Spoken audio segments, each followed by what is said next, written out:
कैसे हैं आप सभी लोग। एक बार फिर से स्वागत है आपका हमारे YouTube channel study with Yogesh में।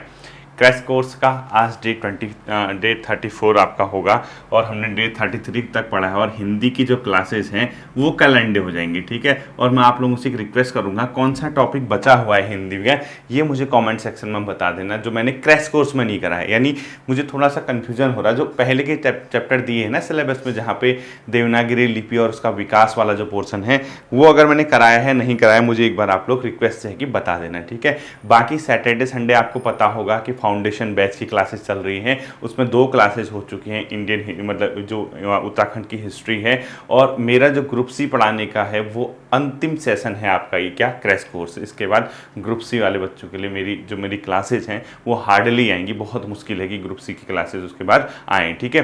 तो देखो डे 34 के तहत हम लोग एक हिंदी में टर्मिनोलॉजी दे रखी है पद, ठीक है। हिंदी में एक मतलब वो दे रखा है सिलेबस में सब वो पद। अब सबसे पहले आपको ये पता होना चाहिए कि पद क्या होते हैं, पद के कितने भेद होते हैं, ये सबसे पहले आपको पता होना चाहिए, ठीक है। देखिए बच्चों, एक शब्द होता है, इसमें कंफ्यूजन मत करना।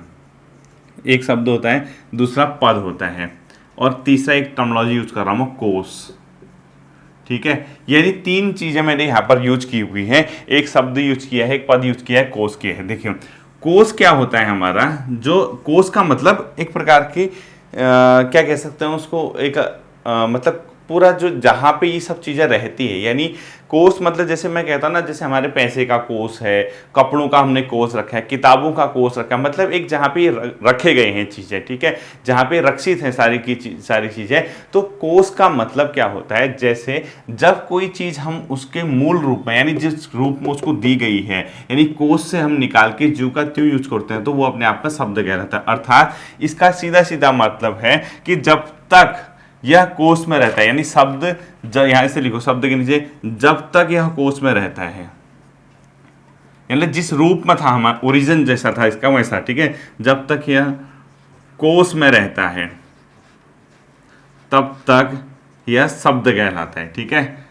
यानी कहने का मतलब है जहां हमने इसको यूज नहीं किया, यानी ये जिस रूप में हमें मिला उसको वहीं रखा गया, अभी तक किसी वाक्य वगैरह में हमने इसको यूज नहीं किया, तो इसका सीधा सीधा मतलब है जब तक यह कोर्स में रहता है क्या कहलाता है, शब्द कहलाता है। लेकिन जैसे ही शब्द के बाद आप पद की ओर पढ़ोगे, यानी आपको यह देखना है कि पद किसको कहते हैं, तो पद में इसकी कंडीशन चेंज हो जाएगी। पद में क्या होगा, जैसे ही ये शब्द आपका वाक्य में प्रयोग होता है, यानी शब्द जैसे ही वाक्य में प्रयुक्त होता है तो पद कहलाता है, ठीक है। तो पद के आगे लिखो, जब शब्द वाक्य में प्रयुक्त होता है, वाक्य में प्रयुक्त, यानी जब सेंटेंस के रूप में कोई शब्द आएगा तो वो अपने आप में खुद ही क्या बन जाता है बच्चों, पद कहलाता है, ठीक है। अगर इस प्रकार से डेफिनेशन के रूप अगर आपका क्वेश्चन पूछता है कि पद क्या है, यानी जब शब्द वाक्य के रूप में प्रयुक्त होता है तो शब्द क्या कहलाता है, तो उस समय वो शब्द क्या कहलाएगा, अपने आप में पद कहलाएगा, ठीक है। अब ऐसे समझ में नहीं आएगा, बिना एग्जाम्पल के इसको आप लोगों को समझना मुश्किल होगा, ठीक है। यानी विदाउट एग्जाम्पल ये शब्द आप नहीं समझोगे। देखो एग्जाम्पल से मैं आपको समझाता हूं, बहुत आसानी से आप लोग समझ जाएंगे, फिर पेपर में आपका आएगा तो आप लोग इजीली इसको कर जाएंगे, ठीक है।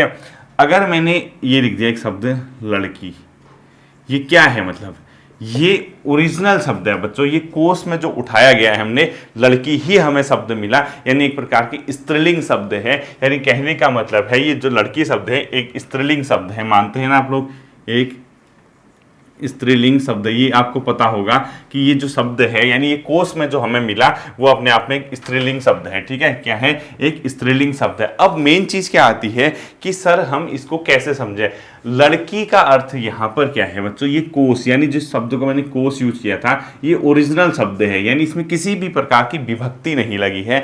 आपने जो शब्द दिया लड़की, अब आप बताओ लड़की को अगर आप विभक्तियों के माध्यम से चेंज कर दोगे, लड़कियां, लड़कियों, इस टाइप के अगर आप यूज करोगे तो अपने आप को उसमें क्या हो गया, जो ओरिजिन है उसका मेन जो है, यानी कोर्स का जो शब्द था उसने अपना रूप बदल दिया। यानी जैसे आप सेंटेंस में इसको यूज करोगे इसके रूप चेंज हो जाएंगे। देखो मैं इसको बताता हूं आपको कैसे, जैसे इसको हम वाक्य में प्रयोग करते हैं, क्या करते हैं, वाक्य में प्रयोग करते हैं। अब क्वेश्चन क्या आएगा ये भी ध्यान रखना है, ठीक है। वाक्य में प्रयोग करा दिया, देखो लड़की खाना खाती है, एक वाक्य लिखे मैंने, लड़की खाना खाती है, पहला लिख दिया, ठीक है। इसी प्रकार से मैंने एक सेकंड सेंटेंस से लिख दिया, लड़कियां खाना खाती हैं, क्या लिखा, लड़कियां खाना खाती हैं, लड़कियां खाना खाती हैं।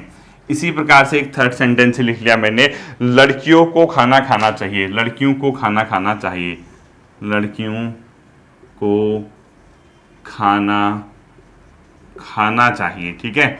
और लास्ट मैंने एक लिख दिया, लड़कियों खाना खाओ, यानी लड़कियों खाना खाओ, एक प्रकार का आदेश टाइप का दे रहा हूं मैं, ठीक है। लड़कियों खाना खाओ, ये 4 प्रकार के मैंने यहाँ पर वाक्य लिख दिए हैं। अब इसमें आपको ये चेक करना है कि सर ये जो आपने बताया, आपने जहाँ पर कहा कि ये मतलब ओरिजिन है कहाँ, देखिए इन 4 के 4 सेंटेंस में मैंने जो लड़कियां शब्द यूज किया उसने अपने रूप बदल दिए हैं। पहले में तो कोसी रूप में है जैसा था, फिर आपने यहाँ विभक्ति लगा दी, यहाँ फिर चेंज हो गया, फिर यहाँ चेंज हो गया, यानी वाक्य में आने के बाद ही प्रयुक्त हो गया। तो ये सब के सब अब क्या कहलाते हैं, पद कहलाते हैं। ये सब के सब क्या कहलाएंगे, यहाँ पर पद कहलाएंगे। अब आप कहोगे सर एक चीज बताओ, जो लड़की शब्द है ये तो अपने ओरिजिन रूप में है, यहाँ लड़की भी यही है, तब तो ये कोस जब कहाँ ये पद हो गया बच्चों, इसमें विभक्ति नहीं भी लगी है तो इसको शून्य विभक्ति बोलते हैं। अर्थात जब कोई भी शब्द वाक्य में प्रयुक्त हो जाता है तो वो क्या कहलाता है, पद कहलाता है। भले ही वो अपने कोसी रूप में क्यों ना हो तो उसको उस टाइम शून्य विभक्ति कहेंगे, यानी इसमें कोई मात्रा इस टाइप से नहीं लगी है, जैसा था वैसा था, एक्स्ट्रा कुछ हमने नहीं जोड़ा, तो उस केस में इसको क्या बोलोगे, शून्य विभक्ति लगी है। तो ये सब के सब वाक्य पद हो गए, ठीक है। अब आपको परिभाषा के रूप में पूछेगा कि पद क्या होता है, तो आसानी से आप लोग पद बता दोगे पद क्या होता है। दूसरा, पद के कितने भेद, मतलब पद जो होता है, पद में 2 प्रकार के शब्द यूज होते हैं, ये भी आपको पता होना चाहिए, ठीक है। पद में प्रयुक्त शब्द के भेद लिखो। पद में प्रयुक्त शब्द, जो पद होता है ना बच्चों, उसमें 2 प्रकार के शब्द प्रयुक्त होते हैं, ठीक है। एक को बोला जाता है कोसी शब्द, वही जो अपने ओरिजिन रूप में था, यानी कोसी शब्द, कोसी शब्द। अब कभी ये बता देना अगर कभी पेपर में आएगा कि ये क्या है, तो कोसी शब्द ऑप्शन आएगा, तो घबराना मत, ठीक है। दूसरा, व्याकरणिक शब्द, यानी एक कोसी हो गया और दूसरा जो हो गया अपने आप में वो क्या हो गया, व्याकरणिक शब्द हो गया, ठीक है, यानी व्याकरण से संबंधित। देखो व्याकरणिक शब्द।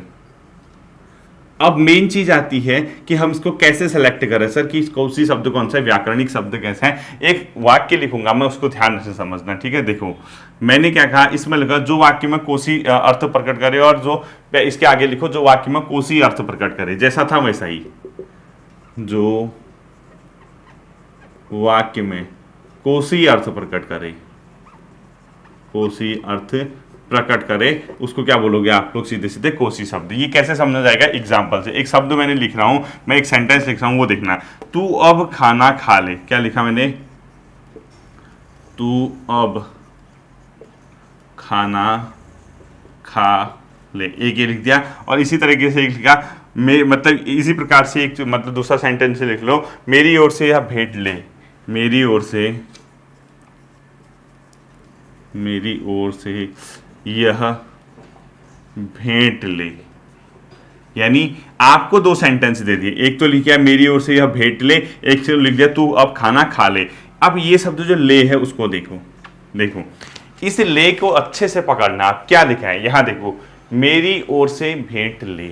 ये जो ले का अर्थ क्या होता है मुझे आप बताइए। ले मतलब क्या है, ले का मतलब होता है किसी को देने से संबंधित, जो कोसी रूप है। मूल रूप तो यही है ना। आपके दिमाग में अगर डायरेक्ट कोई सेंटेंस लिखा होगा कि ये कर ले वो कर ले, यानी आप ले वाला है, यानी मेरी ओर से भेंट ले का अर्थ आप क्या समझते हो, किसी को कार्य करवाने से समझते हो, या ले का मतलब है किसी को आप देने से, जो ओरिजिन है उसका। खुद कॉमन सेंस से लगाओ तो ये कहीं ना कहीं मोस्टली जो हिंदी में प्रयुक्त होता है, जो ले है वो अपने कोसी रूप में, यानी जो इसका रियल अर्थ है वो देने से संबंधित है, ठीक है। तो ये आप किसी को दे रहे हैं, तो यहां पर ये ओरिजिन रूप में आया है, तो यहां पर ये क्या हो गया, कोसी शब्द हो गया। जो ये ले है ना, ये ले, ये यहां पर क्या हो गया, कोसी शब्द। बट पहला वाला जो है तू अब खाना खा ले, ये ले से मतलब नहीं, ये किसी को आप फोर्सली कह रहे हो, यानी खाना खाने को कह रहे हो किसी को, ये वो वाला ले नहीं है जो ओरिजिन में था, यानी जो कोसी रूप में था। तो यहां पर ये जो ले है यह है व्याकरणिक शब्द, व्याकरणिक शब्द। अर्थात व्याकरणिक शब्द और कोसी शब्द में क्या डिफरेंस हुआ आपका, कोसी शब्द वो होगा जो अपने कोसी रूप में प्रकट होता है वाक्य में, जबकि व्याकरणिक शब्द थोड़ा सा मॉडिफाई होकर प्रयुक्त होता है, उसका अर्थ थोड़ा सा चेंज हो जाता है, कहीं ना कहीं सेंटेंस में किसी न किसी चीज के लिए फोर्स कर रहा होगा, तो अपने आप में क्या हो जाएगा, व्याकरणिक। अब आता है पद के भेद। पद के 5 भेद होते हैं बच्चों, 5 भेद होते हैं, ठीक है। लिखो, संज्ञा, सर्वनाम, विशेषण, क्रिया और अव्ययी। ये क्या होता है, 5 अपने आप में भेद होते हैं। तो आपको ये पता होना चाहिए संज्ञा, सर्वनाम, क्रिया, विशेषण और अव्यय, यानी ये सब अपने आप में क्या है, शब्द के भेद हैं। और कितने भेद हैं, अगर कभी क्वेश्चन पूछेगा तो शब्द के 5 भेद आप लोग क्या करोगे, सीधा पद के कितने भेद बताओगे, 5 भेद बताओगे। ठीक है, ये हो गया आपका हिंदी वाला पोर्शन। हिंदी के पोर्शन के बाद हम तुरंत किसकी ओर आएंगे, फिर आज फिर से जीएस की ओर। और 6th की जीएस आपकी चल रही है एनसीईआरटी हिस्ट्री की, और 6th की मुझे लगता है कि कल एक आध क्लास में एंड हो जानी चाहिए। देखो पहला क्वेश्चन है यहाँ पर दक्षिण भारत से संबंधित है। ठीक है, विल्लाल किसको कहते थे, लिखो, ये सब टर्मिनोलॉजी मिलाने को आती है। विल्लाल, विल्लाल होते थे बच्चों तमिल क्षेत्र में बड़े भूस्वामियों को कहा जाता था, यानी एक प्रकार के बड़े भूस्वामी क्या कहलाते थे, बड़े भूस्वामी, ये क्या कहलाते थे, विल्लाल कहलाते थे। इसी प्रकार से एक क्वेश्चन है, जो उड़वार होता था, उड़वार, ये साधारण हल वाले होते थे। ठीक है, साधारण हल वाले, ये 6th की बुक के क्वेश्चन है, सोचो, साधारण हल वाले होते थे। ठीक, इसी प्रकार से एक शब्द यूज होता है कैडीसीआर या अधिमयी, इसको बोलते हैं भूमिहीन मजदूर, कैडीसीआर या अधिमयी। आप लोग जब 6th की एनसीईआरटी पढ़ोगे हिस्ट्री की, वहां मिलेंगे। ठीक है, भूमिहीन मजदूर यानी ऐसे मजदूर जिनके पास लैंड नहीं है। ठीक है, यानी अपने आप में क्या कहलाते थे, भूमिहीन मजदूर कहलाते थे, भूमिहीन मजदूर। ठीक है, इसके बाद एक और टर्मिनोलॉजी यूज होती है, उसको बोलते हैं ग्राम भोजक, ग्राम भोजक। ये जो ग्राम भोजक होता था, ये कौन होता था, गांव का प्रधान व्यक्ति। ठीक है, गांव का प्रधान व्यक्ति, लिखो, प्रधान व्यक्ति होता था, और सबके सब किससे से संबंधित हैं, तमिल से, यानी दक्षिण भारत से संबंधित है। ये क्वेश्चन आपको पता होना चाहिए। इसी प्रकार से ग्राम भोजकों के अलावा स्वतंत्र कृषक भी होते थे वहां पर, जिनको क्या कहा जाता था, गृहपति। ये मोस्ट इंपोर्टेंट है, गृहपति क्या होते थे करके दक्षिण भारत के इतिहास में, यानी वहां पर ये स्वतंत्र कृषक होते थे। स्वतंत्र कृषकों को क्या बोला जाता था, गृहपति बोला जाता था। ये आपको पता होना चाहिए। ठीक है, तो अच्छे से देखना, विल्लाल बड़े भूस्वामी, उड़वार साधारण हलवाले, कैडीसीआर अडिवई भूमिहीन मजदूर, ग्राम भोजक गांव का प्रधान, गृहपति स्वतंत्र व्यक्ति अपने आप में कहलाता था। ठीक है, इसी प्रकार संगम साहित्य किस चीज से संबंधित है भी पूछ देता है कभी कभी। संगम मतलब तमिल, यानी दक्षिण भारत में तमिल में जो है वहां से संबंधित है। तो संगम साहित्य का संबंध लिख लीजिए आप, तमिल की प्राचीनतम रचनाओं को बोला जाता है। ठीक है, संगम साहित्य, डैश करके लिखो, तमिल की प्राचीनतम रचनाएं,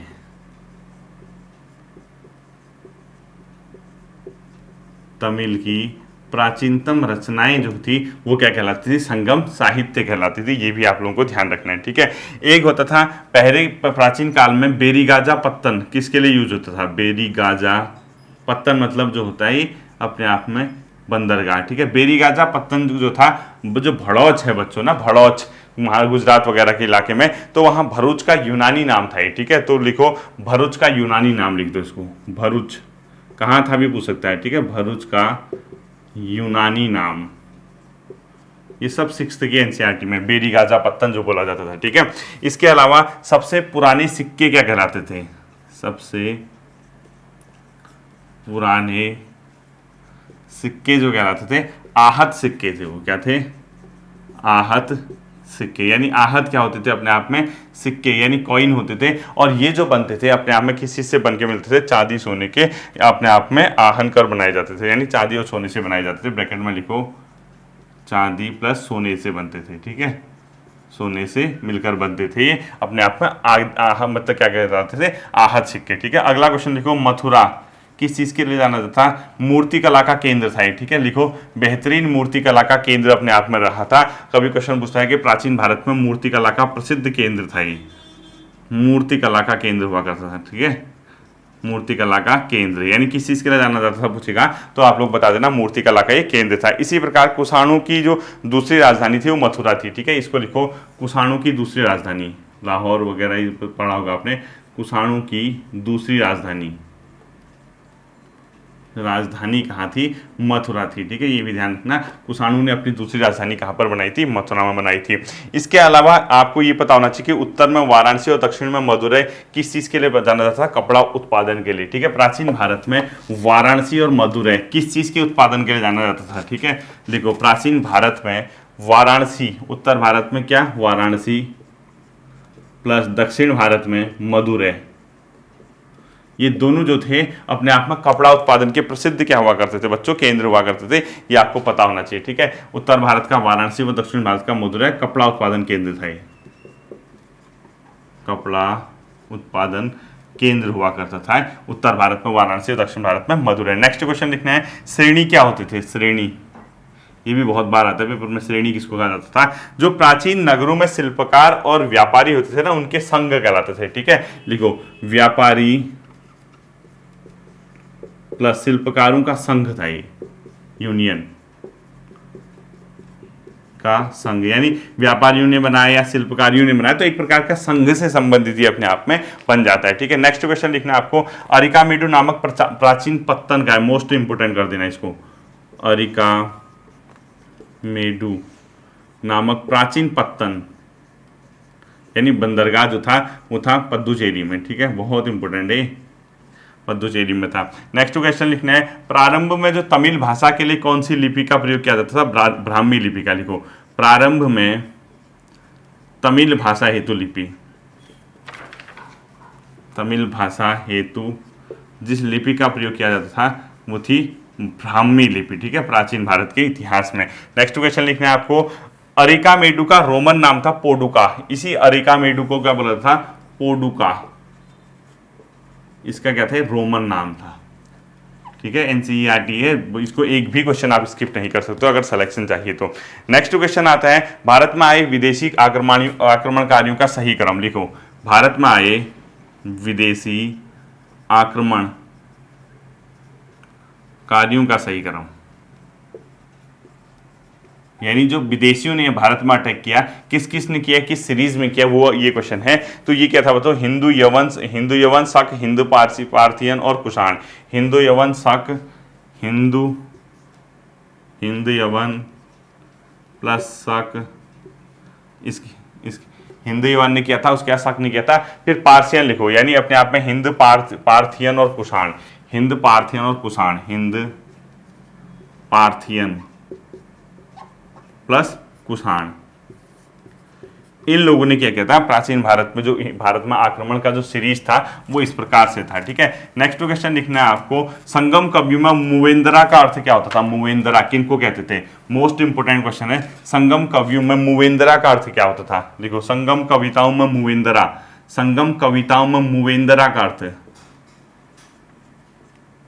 संगम कविताओं में मूवेंद्रा का अर्थ, इसका अर्थ होता था बच्चों तीन मुखिया, ये बहुत इंपॉर्टेंट है, ठीक है, तीन मुखिया बोला जाता था मूवेंद्रा को, ये आपको आना चाहिए। और यहाँ पर आपको प्रयोग होना चाहिए, चोल चेर और पांड्य के लिए भी ये यूज किया गया है, ठीक है। लिखो इसे चोल वंश, चेर वंश और पांड्य के लिए भी, पांड्य वंश के लिए भी यूज हुआ है, ठीक है। तो कभी कभी क्वेश्चन क्या पूछता है ना, दक्षिण भारत में जो मूवेंद्रा हैं इनमें से मूवेंद्रा में कौन सम्मिलित नहीं है, चोल चेर पांड्य सातवाहन, ऐसे क्वेश्चन आता है तो देखना मूवेंद्रा में चोल चेर और पांड्य अपने आप में सम्मिलित होते हैं, ठीक है। अगला क्वेश्चन लिखना है आपको, पांड्यों की राजधानी कहाँ थी, मदुरै, इनकी जो राजधानी थी, पांड्यों की राजधानी लिखो मदुरै, पांड्यों की राजधानी कहाँ थी, मदुरै थी, ये भी आपको पता होना चाहिए, पांड्यों की राजधानी कहाँ थी, मदुरै। अगला लिखना आपको, पुहार या कावेरी पत्तनम था चोलों का पत्तनम, यानी ये जो पुहार से जो व्यापार करते थे, पुहार या कावेरी पत्तनम, किसका पत्तनम था, चोल वंश का। लिखो किसका पत्तनम था या किसका पत्तन था, चोल वंश का था, ठीक है। अगला लिखो, दक्षिणापथ का स्वामी किसको कहा जाता था, मोस्ट इंपोर्टेंट लिखो, दक्षिणापथ का स्वामी, मोस्ट इंपोर्टेंट, दक्षिणापथ का स्वामी, सुपर इंपोर्टेंट क्वेश्चन है ये, क्या जाता था, सातवाहन वंश को, सातवाहन वंश को क्या कहा जाता था, दक्षिणापथ का स्वामी कहा जाता था, ठीक है। इसके बाद अगला क्वेश्चन देखिए, तो इसके बाद दक्षिणापथ का स्वामी सुपर इंपोर्टेंट क्या है ना, सातवाहन वंश को कहा जाता था दक्षिणापथ का स्वामी, यानी दक्षिण की ओर जाने वाला जो रास्ता था उस रास्ते पे जो रूल करते थे, इसीलिए इनको सातवाहन वंश को बोला गया है, ठीक है। अगला क्वेश्चन लिखना है आपको, सातवाहन वंश का प्रमुख राजा कौन था, इनका सातवाहन वंश का सबसे प्रमुख राजा लिखो, मोस्ट इंपोर्टेंट, प्रमुख राजा कौन था इनका, गौतमी पुत्र सातकर्णी, बहुत इंपोर्टेंट है, गौतमी पुत्र सातकर्णी, ठीक है। इनका जो है सबसे फेमस राजा जो था गौतमी पुत्र सातकर्णी था, ठीक है। इसके बाद अगला और अंतिम क्वेश्चन लिखना है आपको, रेशम बनाने की तकनीक का आविष्कार सबसे पहले कहाँ हुआ था, चीन में, रेशम तकनीक का सबसे पहला आविष्कार कहाँ हुआ था? चीन में हुआ था। यानी रेशम बनाने की जो तकनीक थी उसका सबसे पहला जो आविष्कार हुआ था वो कहाँ हुआ था? चीन में हुआ था। जैसे ही हमने ये एनसीईआरटी 6th की देखी, अब आपकी शायद मुझे लगता है कि 2 क्लासेस मैक्सिमम आएंगी इसमें 6th की एनसीईआरटी में, फिर हम 7th की, 6th लंबा है, 17 चैप्टर है। हम बताओ लगभग 16-17 चैप्टर है, कहीं कैसे होगा बताओ? जबकि मैं ओल्ड एनसीईआरटी के क्वेश्चन नहीं करा रहा हूँ, आपको सिर्फ न्यू एनसीईआरटी के ही क्वेश्चन करा रहा हूँ, क्योंकि आपके एग्जाम के लिए काफ़ी है, वो इतना डीप नहीं जाता है। अब जैसे ही हम उत्तराखंड में आएंगे आपकी आत्मा को तृप्ति मिलना शुरू हो जाएगी, क्योंकि बिना उत्तराखंड के आपको आत्मा को चैन मिलता है नहीं। तो अगला जो पोर्शन आता है वो उत्तराखंड, ठीक है। हिंदी की जो क्लास बची है, एक क्लास संभवतः अंतिम होगी वो, उसके बाद हम लोग जो है थोड़ा सा रीजनिंग, थोड़ा कंप्यूटर और करंट अफेयर, यानी स्टार्टिंग के 10-15 मिनट का पोर्शन उसको दे देंगे, ठीक है। तो उत्तराखंड का क्वेश्चन लिखो। अगला क्वेश्चन, न्योवाली और बिस्टाली क्या थी चंद शासन में? जो आता होगा वो मत लिखना, ठीक है। चंद शासन में न्योवाली प्लस बिस्टाली का क्या अर्थ था? एक प्रकार की बच्चों कचहरी थी, ठीक है, न्याय की कचहरी, यानी किस शासन में? चंद शासन में। एक कचहरी से इसका संबंध था। अगला लिखना है आपको, एक हथियार देवाल किसने बनाया था? एक हथियार देवाल, ये कहाँ है पहले तो ये पता होना चाहिए, थल में, ठीक है। एक हथियार देवाल कहाँ है? थल में। और इसकी तुलना की जाती है एलोरा के कैलाश मंदिर जैसा, यानी अगर कभी आएगा क्वेश्चन, एलोरा महाराष्ट्र में कैलाश मंदिर से तुलना की जाती है, एलोरा के कैलाश मंदिर के समान इसकी तुलना मानी जाती है। ये किसकी? एक हथियार देवाल की। और बाज बहादुर चंद का इसमें महत्वपूर्ण क्या रहा था? रोल रहा था, ठीक है। ब्रैकेट में लिखो बाज बहादुर चंद, बाज बहादुर चंद की इसमें महत्वपूर्ण क्या रही थी? भूमिका रही थी इसको बनाने में। तो एलोरा के कैलाश मंदिर के समान किसको माना जाता है पूछेगा, तो ध्यान रखना है, ठीक है। अगला लिखो, कुमाऊं का स्वर्णकाल किसका शासनकाल कहलाता है? कुमाऊं का स्वर्णकाल, गोल्डन एरा ऑफ कुमाऊं, ठीक है, जगत चंद का शासनकाल कहलाता है। ये सब चंद वंश चल रहा है। 2 क्लास में, 1-2 क्लास में ये भी खत्म हो जाएगा, पमार शुरू हो जाएगा, ठीक है। अगला लिखना है आपको, कल्याण चंद्रोयम रचना किसकी है? मोस्ट इंपोर्टेंट, कल्याण चंद्रोयम किसकी रचना है? यह है कवि शिव की, कवि शिव की है कल्याण चंद्रोयम रचना, ठीक है। नेक्स्ट क्वेश्चन आपने लिखना है यहाँ पे, सैनिक शास्त्र ग्रंथ किसने लिखी है? सैनिक शास्त्र ग्रंथ किससे संबंधित है? किसने लिखी है? रुद्रचंद ने। किसने लिखी है? रुद्रचंद ने, ठीक है। ये भी आपको क्या होना चाहिए? पता होना चाहिए एग्जैक्टली। नेक्स्ट क्वेश्चन लिखना है आपको, नंदा की प्रतिमा को गढ़वाल से अल्मोड़ा लाने वाला चंद शासक कौन था? बाज बहादुर चंद, ठीक है। अगला लिखो, नंदा की प्रतिमा, नंदा की प्रतिमा गढ़वाल से कुमाऊं लाने वाला चंद शासक, गढ़वाल से कुमाऊं लाने वाला चंद शासक बाज बहादुर चंद, बाज बहादुर चंद के द्वारा इस मूर्ति को क्या किया गया? गढ़वाल से कुमाऊं में लाया गया था, ठीक है। अगला क्वेश्चन लिखना है आपको, शाहजहां ने बहादुर व जमींदार की उपाधि किसको दी? लिखो, शाहजहां ने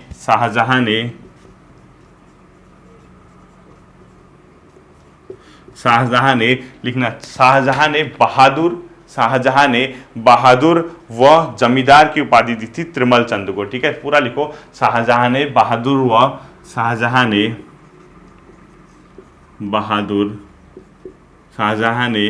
बहादुर प्लस जमींदार की उपाधि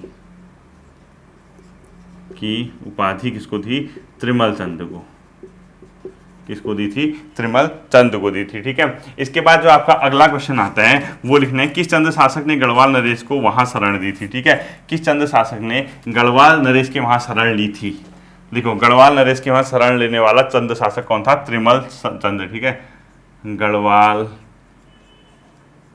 नरेश के वहां शरण लेने वाला चंद शासक था त्रिमल चंद। कौन था? त्रिमल चंद था, ठीक है। नेक्स्ट क्वेश्चन लिखना है, पौड़ी 15 बिस्वा क्या था? पौड़ी 15 बिस्वा ये था, चंद समय के प्रशासन से संबंधित था। तो यानी एक प्रकार की जो बची हुई जनता थी, जब उसने पूरा अपना प्रशासन बनाया था रुद्रचंद ने, उसमें तो देखो चंद प्रशासन से संबंधित, यानी ब्रैकेट में लिखो जनता, जनता के लिए यूज किया गया था, शेष जनता के लिए, ठीक है। जब उसने पूरा प्रशासन बनाया था किसने, रुद्रचंद ने। उसके बाद के जो समय जो बाकी जनता बस्ती है उनके लिए पौड़ी 15 बिस्वा शब्द यूज किया गया। अगला लिखो, रुद्रचंद जो था समकालीन था किसके था बताइए को, 12 मंडल पाली था, ये भी छोड़ दीजिए। कीर्तिचंद, बूढ़ा अत्याचारी शासक किसको कहा जाता था, ये लिखो, बूढ़ा अत्याचारी शासक, ये क्या रहता था, बाज बहादुर चंद। बूढ़ा अत्याचारी शासक कौन सा चंद शासक कहलाता था, बाज बहादुर चंद कहलाता था। ये भी आपको क्या होना चाहिए, पता होना चाहिए, ठीक है। इसके बाद जो अगला आता है बच्चों, लक्ष्मी चंद ने गढ़वाल पर आक्रमण कितनी बार किया था, आपको पता होगा 7 बार किया था, 8वीं बार में जीता था, ठीक है। लिखो, लक्ष्मी चंद गढ़वाल पर कितनी बार आक्रमण करके पराजित, मतलब ऐसे लिखो, लक्ष्मी चंद ने गढ़वाल पर आक्रमण किया, ऐसे लिखो आप, लक्ष्मी चंद ने गढ़वाल पर आक्रमण, ठीक है। जब किया 7 बार तो पराजित हुआ, 8वीं बार जीता, लिखो ब्रैकेट में। आप जैसी भी क्वेश्चन पूछिएगा समझ जाओगे, ठीक है। 8वीं बार विजय हुआ, इसी उपलक्ष्य में कुमाऊं में खतड़ुआ मनाया जाता है, आप लोगों ने सुना भी होगा, ठीक है। नेक्स्ट क्वेश्चन जो आता है, लखुली बिराली उपनाम किसका था, लखुली बिराली उपनाम से कौन जाना जाता था, लक्ष्मी चंद ही जाना जाता था, ठीक है, चंद शासन में। नेक्स्ट क्वेश्चन आता है, जहांगीर से भेंट कर इसका पता चलता है, यानी लक्ष्मी चंद व जहां, एक क्वेश्चन ये लिखो, ऐसे लिखो, लक्ष्मी चंद प्लस जहांगीर की भेंट का पता किस चीज से चलता है, जहांगीर नामा से, ठीक है। जहांगीर नामा से क्या चलता है पता, तो कहीं ना कहीं चंद शासन के बारे में कुछ बहुत झलक जहांगीर नामा, जहांगीर की रचना जो है जहांगीर के बारे में, मतलब जहांगीर की वो जो अपने आप में आत्मकथा है के हिसाब से, उसके बारे में भी हमें पता चलता है किससे, मतलब चंद शासन के बारे में उसका हल्का सा हमें आइडिया आता है, ठीक है। अगला क्वेश्चन लिखना है आपको, लल्ला व गुसाई किनको बोला जाता था चंद शासन में, छोटे राजकुमार जो होते थे, ठीक है। लल्ला व गुसाई होते थे छोटे राजकुमार, छोटे राजकुमारों को क्या बोला जाता था, लल्ला या गुसाई बोला जाता था, ठीक है। नेक्स्ट क्वेश्चन लिखा है आपने, महाराजा कुमार पद महत्वपूर्ण था चंद शासन में, ये भी छोड़ दीजिए। नारायण नाम से संबोधित किया जाता था बाज बहादुर चंद, लिखो, नारायण नाम से संबोधित किया जाता था बाज बहादुर चंद। यानी एक क्वेश्चन मैंने आपको जब इसको डेप्थ में पढ़ाया था, अगर आपको ध्यान होगा, मैंने जैसे नारायण लिखा ना, एक यहाँ पर एक चीज बताई थी आप लोगों को, क्या कहा था मैंने अपने आप को, दैवी उत्पत्ति के सिद्धांत को किसने माना था, बाज बहादुर चंद। जैसे आपने लिखा ना नारायण क्यों किससे जाना जाता था, बाज बहादुर चंद, ब्रैकेट में लिखो, खुद को दैवी उत्पत्ति के सिद्धांत के आधार पर स्थापित किया था, यानी मैं भगवान की देन हूं शासन करने के लिए, इसीलिए नारायण जैसे इतने भारी भरकम जो है शब्द उसने यूज किए थे। तो ब्रैकेट में लिखो, दैवी उत्पत्ति के सिद्धांत पर शासन करना चाहता था, ठीक है, कि मेरी उत्पत्ति भगवान द्वारा हुई है इसीलिए। अगला क्वेश्चन लिखना है आपको, बाज बहादुर चंद को बहादुर की उपाधि किसने दी थी,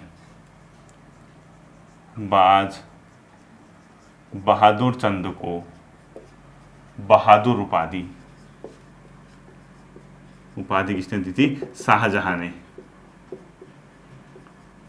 किसने दी थी, शाहजहां द्वारा मुगल शासक ने इसको दी थी। अगला क्वेश्चन लिखो, हुणों को पराजित करने वाला चंद शासक, इसने हुणों को भी पराजित किया, ऐसे लिखो, हुणों को पराजित करना, तिब्बती थे ना जो हुण, इनको पराजित किया था किसने, बाज बहादुर चंद ने किया था, ये पता होना चाहिए। इसके अलावा भोटियों प्लस हुण पर सिरती नामक कर भी लगाया था, लिखो, भोटिया प्लस हुणों पर सिरती एक कर हुआ था चंद शासन में, ठीक है, सिरती नामक कर लगाने वाला चंद शासक पूछेगा तो बाज बहादुर चंद आपका उस समय भी क्या होना चाहिए, इसका आंसर होना चाहिए, ठीक है। अगला क्वेश्चन, तिलू रौतेली की हत्या किसने की थी, तिलू रौतेली की हत्या करने वाला शासक जो मतलब कौन था, रामू रजवार था, ठीक है, रामू रजवार के द्वारा इनकी क्या की थी, हत्या की थी। अगला लिखो, चंदों का सबसे प्रतापी शासक भी इसको माना जाता है, बाज बहादुर चंद को, यानी एक प्रकार का बहुत प्रतापी शासक था, छोड़ दीजिए वैसे इतना लिखने की जरूरत नहीं है आपको। नेक्स्ट, पंचनवीसी नामक पंचायती कचहरी किसके समय थी, पंचनवीसी नामक पंचायती कचहरी ये क्या थी, चंद के समय, ठीक है, चंद के समय थी, ब्रैकेट में लिखो एक प्रकार की पंचायती कचहरी थी, ठीक है, पंचायती कचहरी लिख लीजिए इसके ब्रैकेट में, पंचनवीसी नामक कचहरी। अगला लिखो एकमात्र शासक जिसके ताम्रपत्र में उसके पिता का नाम मिलता है, एकमात्र शासक जिसके ताम्रपत्र में उसके पिता का नाम मिलता है, यानी उसको जो ताम्रपत्र होगा, जो तांबे का बना होगा, जो लेटर होगा, लिखो एकमात्र शासक जिसके ताम्रपत्र में पिता का नाम, कौन था वो? जगत चंद था, ठीक है। जगत चंद एक ऐसा शासक था जिसके ताम्रपत्र में उनके पिता का नाम मिलता है और इनका ताम्रपत्र का नाम है बरम ताम्रपत्र में, बरम से मिला है, बरम ताम्रपत्र में इनके पिता का अपने आप में नाम भी मिलता है, ठीक है। अगला क्वेश्चन लिखना आपको, चंदू की पंचायत में कितने थोक थे? 5 लिखो, चंद पंचायत में कितने थोक थे? 5 लिखो। अगला क्वेश्चन लिखो, चंद शासन में दीवान होता था, चंद शासन में दीवान होता था। दीवान बेसिकली बच्चों यूज किया गया है किस चीज के लिए? प्रधानमंत्री के लिए, यानी मेन जो उनका मंत्री था यही इसका काम संभालता था। एक मोस्ट इंपोर्टेंट क्वेश्चन लिखो, किसकी व्यवस्था 36 रकम 32 कलम पर आधारित थी? ऐसे लिखो 36 रकम 32 कलम, बहुत ज्यादा टैक्स लगा दी इन्हें, वो 32 कलम, ठीक है। चंद टैक्स सिस्टम से संबंधित था, लिखो चंद कर व्यवस्था से संबंधित, मोस्ट इंपोर्टेंट क्वेश्चन, बहुत बार आया था पेपर में, चंद कर व्यवस्था से अपने आप में क्या है? संबंधित है। और अंतिम क्वेश्चन लिखो, किसके जीवन के अंतिम समय में बरस भयो 80 बुद्धि गई तस्सी जैसे मतलब एक प्रकार की शब्दावली यूज हुई है? बाज बहादुर चंद, यानी किसके शासन के अंतिम मतलब किसके ऐसे लिखो, किस चंद शासक के लिए अंतिम वर्ष में बरस भयो 80 बुद्धि गई नसी, यानी बरस भयो 80 साल का हो गया, बुद्धि गई नसी, यानी बुद्धि क्या होगी? नष्ट होगी, जैसे टर्मोलॉजी यानी कि जैसे कहावत यूज हुई है वो किसके समय के लिए हुई है? बाज बहादुर चंद के समय के लिए हुई है, ठीक है। तो ये था आपका डे 34। चंद शासन लगभग 2 वीडियो आएंगे, यानी 36 में आपका चंद चलेगा, हिंदी एंड हो जाएगी कल, तो बता देना मुझे क्या बचा है, ठीक है।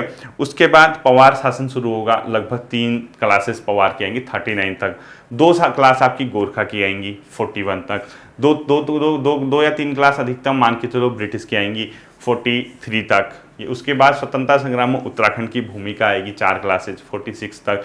तो 1-2 क्वेश्चन विविध मिला के और थोड़ा सा राज्य निर्माण आंदोलन करके 50 क्लास होने तक हम उत्तराखंड हिस्ट्री से राज्य के निर्माण तक पहुंच जाएंगे, ठीक है। उसके बाद 40 क्लासेस मिलती है हमें उत्तराखंड के भूगोल वगैरह के पोर्शन पे एंट्री करने के लिए, करंट अफेयर वगैरह के हो जाएगा आसानी से। फिर मुस्कुरा दीजिए, जिंदगी मुस्कुराने का ही नाम है। फिर मिलते हैं अगले सेशन पे, अपना ध्यान रखिए, थैंक यू।